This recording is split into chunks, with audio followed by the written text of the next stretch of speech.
प्रिय बच्चों, आज मैं आपको एक ऐसी जादुई दुनिया में ले चलूंगा जहां पेड़ों पर रंग नाचते हैं, नदी हंसी की आवाज निकालती है और हवा में इंद्रधनुष की खुशबू बहती है। इस रंगीन जंगल में रहती है एक प्यारी छोटी सी चुलबुली गिलहरी टुक्कू। टुक्कू की कहानी आज हम साथ में सुनेंगे। तो चलिए इंद्रधनुषी जंगल की ओर चलते हैं।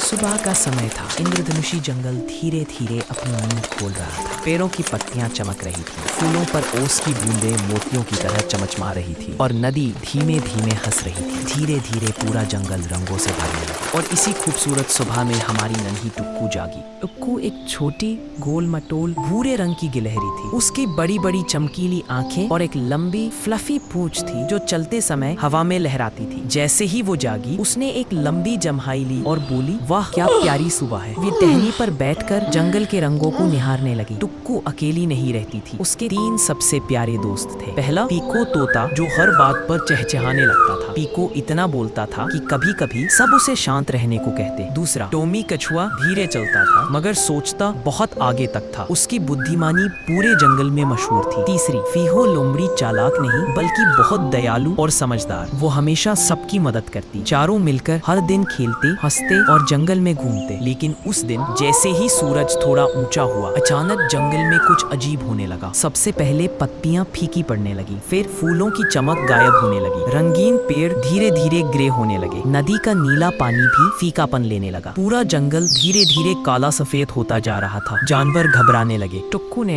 अपनी पूंछ पकड़ी और बोली, ये क्या हो रहा है? टोमी ने गहरी सांस ली और कहा, एक पुरानी कहानी है। कहते हैं कभी कभी जंगल में एक छोटा सा प्राणी आता है जो रंगों को अपनी जादुई गेंद में खींच लेता है। पीको डर कर बोला, क्या वो कलर थीफ है? टोमी चुप रहा, धीरे से सिर हिलाया। फीहो भी बहुत डर गई, लेकिन टुक्कू बोली, डरने का समय नहीं है, हमें अपने जंगल को बचाना होगा। टुक्कू एक बड़े पत्थर पर चढ़ी, गहरी सांस ली और बोली, मैं जाऊंगी, मैं कलर थीफ को ढूंढूंगी और हमारे जंगल के रंग वापस लाऊंगी। उसके दोस्तों ने भी तुरंत कहा, हम भी चलेंगे। चारों ने एक साथ एक दूसरे की ओर देखा और अपनी रोमांच भरी यात्रा पर निकल पड़े। उन्होंने चमकती नदी पार की, ऊंचे नीले पहाड़ चढ़े, अंधेरी चमकदार गुफाओं से होकर गुजरे। हर रास्ते पर एक नई चुनौती थी, लेकिन टुक्कू की हिम्मत सबसे आगे थी। आखिरकार वे पहुंचे कलर वैली में, एक ऐसी जगह जहां हवा में रंग तैर रहे थे, फूलों से रोशनी निकल रही थी, मिट्टी पर इंद्रधनुष झिलमिल कर रहा था। चारों दोस्त हैरान होकर चारों तरफ देखने लगे। अचानक दूर एक छोटा गोल सा काला प्राणी दिखा। उसके हाथ में एक चमकती हुई जादुई गेंद थी जो आसपास के रंगों को धीरे धीरे खींच रही थी। टुक्कू धीरे धीरे उसके पास पहुंची। वह प्राणी डर रहा था, वह अकेला था। टुक्कू बोली, तुम यह सब क्यों कर रहे हो? प्राणी की आंखों में आंसू भर आए। वह बोला, मेरी दुनिया काली है, मेरे पास कोई दोस्त नहीं, मैं रंग चुरा लेता हूँ ताकि मेरी दुनिया खूबसूरत लगे। टुक्कू मुस्कुराई, रंग चुराने से दोस्त नहीं मिलते, हम तुम्हारे दोस्त बन सकते हैं। प्राणी ने हिम्मत करके अपनी जादुई गेंद जमीन पर फेंकी। वह फट गई। एक धमाके के साथ रंगों की लहर पूरे जंगल में फैल गई। पेड़ फिर से हरे, फूल फिर से चमकीले, नदी फिर से मुस्कुराने लगी। सभी जानवर खुश होकर नाचने लगे। टुक्कू, पीको,